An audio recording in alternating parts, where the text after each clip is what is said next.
Algumas prisões não têm grades, não têm muros. Elas têm assinatura, carimbo e boas intenções.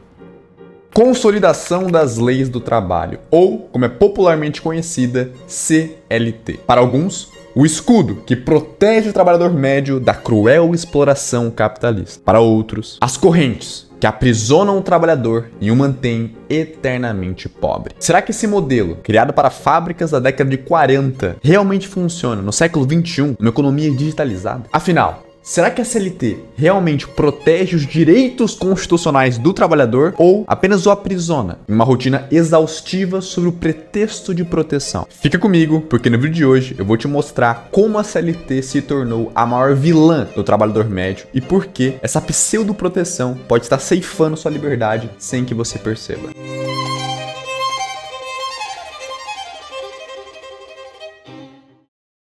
O ano era 1943. Getúlio Vargas, o então presidente do Brasil, assinava o decreto conhecido como Consolidação das Leis do Trabalho, ou, como é popularmente conhecida, a CLT. Um conjunto de normas que regulamentava as relações entre empregados e empregadores. A promessa era muito clara: proteger o elo mais fraco da negociação, o trabalhador. O país atravessava um período de transição, saía de uma economia majoritariamente rural e avançava rumo à industrialização e mecanização do trabalho. O colapso do mercado internacional havia abalado profundamente o setor exportador brasileiro, exigindo uma reorganização interna da economia. Isso fez com que muitas pessoas, muitos trabalhadores que passaram a vida inteira no campo, vivendo no campo e trabalhando no campo, migrassem para as grandes cidades em busca de novas oportunidades. E as grandes fábricas foram o destino da maioria deles. Porém, esses trabalhadores nunca haviam atuado em um ambiente industrial antes, em chão de fábrica, em um trabalho urbano. Então, essa nova forma de subordinação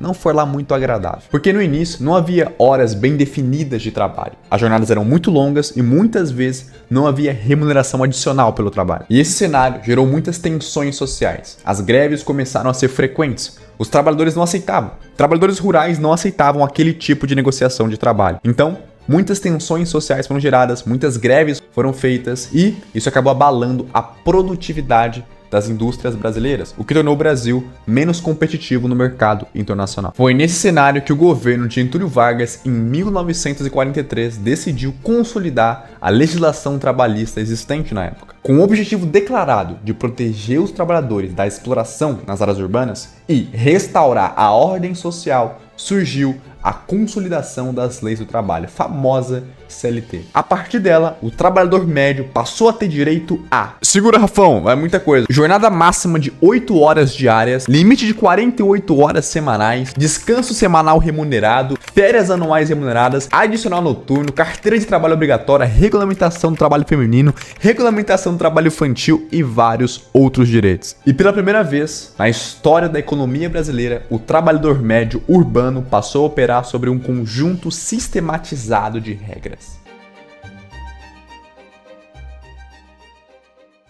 Entender esse cenário, senhores, é fundamental. Estamos falando de mais de 83 anos atrás. Era outra cultura, outro contexto social, era outra época. Não existia internet, não existia celulares, não existia computadores. O trabalho remoto era inimaginável. A maior parte do trabalho naquela época estava concentrado em chão de fábrica. Trabalhos manuais, trabalhos rígidos, padronizados, previsíveis. De lá para cá, tudo mudou. Absolutamente tudo mudou. A economia se digitalizou, novas profissões surgiram e a forma de produzir riqueza mudou drasticamente. Mas a pergunta central e inevitável continua: será que aquele modelo criado para fábricas da década de 40 realmente funciona no século XXI, com economias digitalizadas, com novas profissões, com trabalho remoto? A CLT foi útil naquela época, mas será que continua sendo útil agora, no século XXI? Porque pouquíssimas mudanças foram feitas de lá para cá. Pouquíssimos ajustes à negociação de trabalho na CLT foi mudado, mas a economia mudou. A economia mudou radicalmente, mas pouquíssimas mudanças foram implementadas na CLT. E ela foi sem dúvida muito importante naquela época, sem dúvida. Foi muito útil naquela época, na década de 40 com Getúlio Vargas. Mas será que é útil agora? Eu particularmente creio que não. Eu particularmente creio que a CLT, atualmente, do modo que está, na economia em que estamos, prejudica a todos. Tanto o empregado como o empregador. Tanto o empresário como o funcionário são prejudicados com o atual modelo de negociação de trabalho.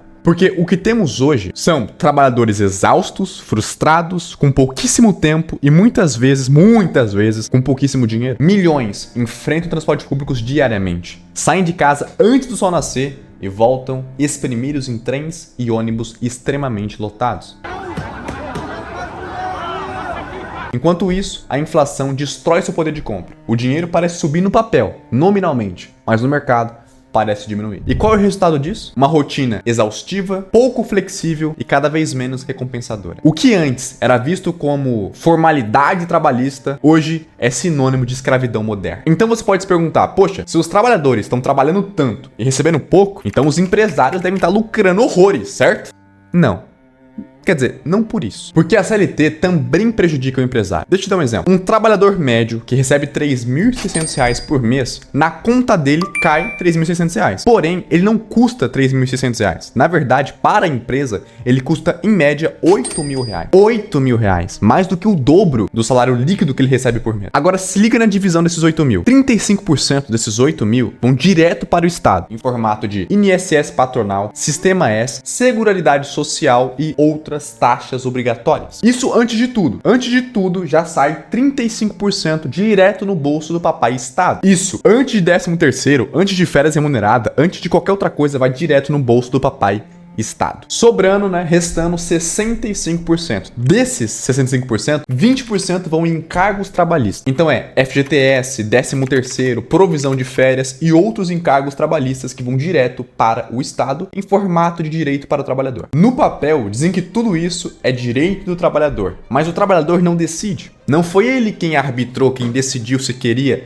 FGTS, se queria 13º, se queria férias remuneradas. O trabalhador não decide, o Estado simplesmente coercitivamente pega 55% de todo o dinheiro que a empresa desembolsa para contratar o trabalhador. E no final, o trabalhador CLT médio fica apenas com 45% de tudo aquilo que a empresa desembolsa para contratar ele. Então, desses 8.000, nesse caso específico, desses 8.000 que a empresa pagou para contratá-lo, apenas R$ 3.600 fica líquidos na conta dele por mês. 55% vão direto para o Estado. Ou seja, mais da metade de tudo aquilo que a empresa paga fica no bolso do Estado. Então, se você é CLT e recebe R$ 3.600, saiba que a sua empresa, na média, está pagando R$ 8.000 para te contratar. Isso equivale a 122% a mais de custo do que você recebe líquido. A empresa paga 122% a mais do seu salário líquido para te contratar. Isso é bizarro. Agora pensa como empresário. Você não olha apenas o salário líquido que o trabalhador recebe. Você olha o salário total.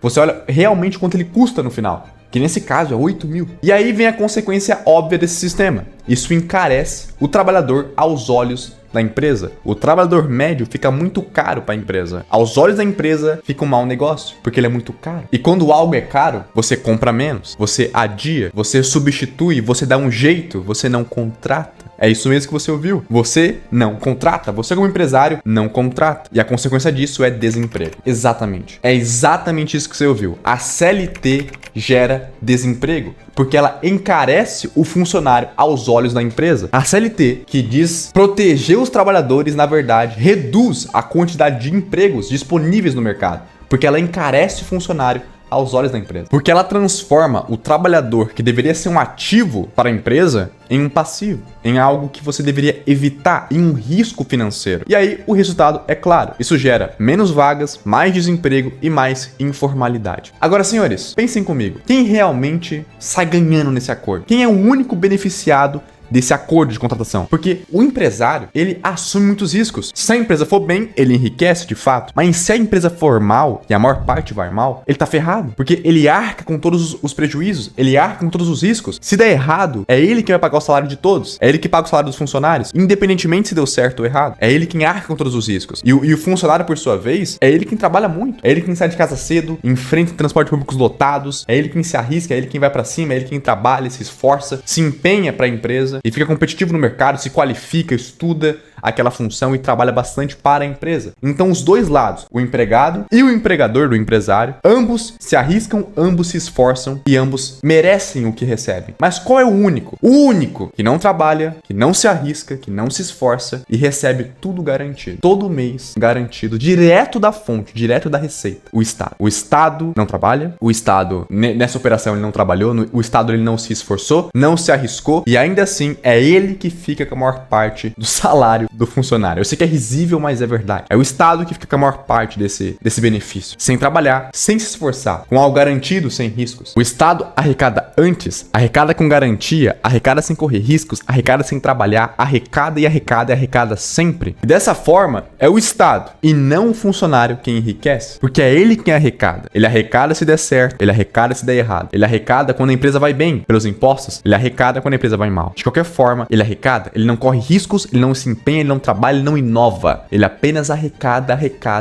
e arrecada cada vez mais. Então, nesse modelo, o único a se beneficiar, o único a enriquecer de verdade, sem correr riscos, é o Estado. E como eu disse, o Estado é uma realidade intersubjetiva. O Estado não existe de verdade. Eu sei que eu repito isso várias vezes, mas são apenas pessoas. São pessoas. O Estado em si é uma ilusão, ele não existe, mas ele é o único que arrecada, e arrecada muito. Nesse modelo, o empresário tem muita dificuldade de enriquecer, de prosperar, de criar novas empresas, de gerir o capital. O funcionário tem dificuldade de encontrar empregos, porque as vagas diminuem por causa da CLT, por causa das consequências da CLT. Então todos saem perdendo nesse modelo de contratação, mas o Estado enriquece. O empresário só enriquece se agregar valor para o mercado. O funcionário só enriquece se agregar valor para a empresa, mas o Estado enriquece independentemente do resultado. Ele sempre enriquece. O Estado é o único que enriquece no modelo CLT. Senhores, eu quero que guardem isso no coração de vocês. Onde há Estado, há burocracia, há impedimentos, há rigidez contratual. Onde há Estado, há pobreza, em palavras claras. Onde há Estado, há limitações. Onde há Estado, há menos riqueza. Onde há Estado, há funcionários insatisfeitos. Onde há Estado, há empresários estressados. Quanto mais Estado, mais pobreza. Quanto mais Estado, menos as pessoas recebem e são recompensadas pelo seu trabalho. Mas o contrário também é verdade. Onde há menos Estado, menos intervenção estatal, há mais riqueza, há mais liberdade econômica. O empresário e o empregado, o funcionário, enriquecem juntos e trabalham juntos. Eles ganham juntos quando há liberdade econômica, liberdade para negociar bons acordos, boas negociações de trabalho. Onde há menos Estado, há mais riqueza, há mais liberdade. Olhem o caso dos Estados Unidos, por exemplo. Lá não tem CLT, não tem direitos trabalhistas rígidos como os nossos, direitos compulsórios como os nossos. E ainda assim, é uma nação que enriquece muito mais do que todas as outras. Nas últimas décadas, os Estados Unidos, mesmo sem CLT, mesmo sem contratações rígidas, negociações rígidas, mediadas pelo Estado, ainda assim foram a nação que mais enriqueceram em todo o planeta Terra, porque tem mais liberdade econômica. Onde há liberdade econômica, onde há espaço para negociações, há riqueza, há prosperidade. E nos Estados Unidos, a maior parte dos trabalhadores vivem muito bem,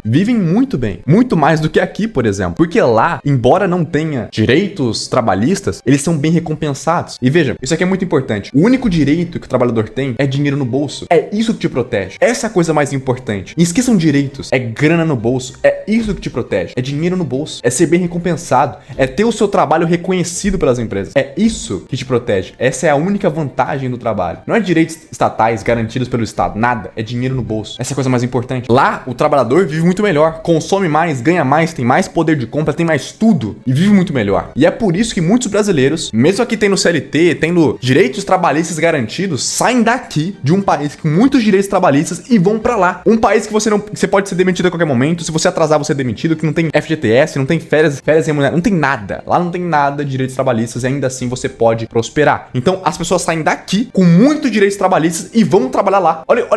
Olha que irônico. Um país com muitos direitos trabalhistas tem um êxodo muito maior de pessoas do que um país livre economicamente, sem rigidez estatal, sem direito nenhum. Lá não tem direito nenhum e todos querem trabalhar lá, porque tem liberdade econômica e tem dinheiro no bolso. E lá, eles só enriquecem justamente por isso, pela ausência do Estado intervindo na economia, pela ausência de uma cultura marxista que faça com que o Estado esteja cada vez mais presente na economia e atrapalhe as negociações de trabalho. É por isso, e só por isso, que lá é mais próspero do que aqui. Também tem uma questão cultural, mas ela não é majoritária. Majoritariamente, o brasileiro é mais pobre do que os Estados Unidos, porque o Estado aqui impede que as empresas prosperem, que gerem mais empregos, que criem novas profissões, novas carreiras, que gerem riqueza. O Estado aqui impede que as empresas possam prosperar e trabalhar livremente. E é por isso que lá é próspero e aqui é um país de terceiro mundo. Senhores, eu quero muito enfatizar isso aqui pra vocês. Mais Estado é mais pobreza, menos Estado é mais riqueza, ou pelo menos mais oportunidade de gerar riqueza. Não garante, mas é melhor sem Estado, ou com menos Estado. Mas senhores, por hoje é isso. Espero que vocês tenham gostado desse vídeo. Se vocês realmente gostaram do vídeo de hoje, deixa o seu like aqui embaixo, se inscreve nesse canal, que eu vou fazer esse canal crescer e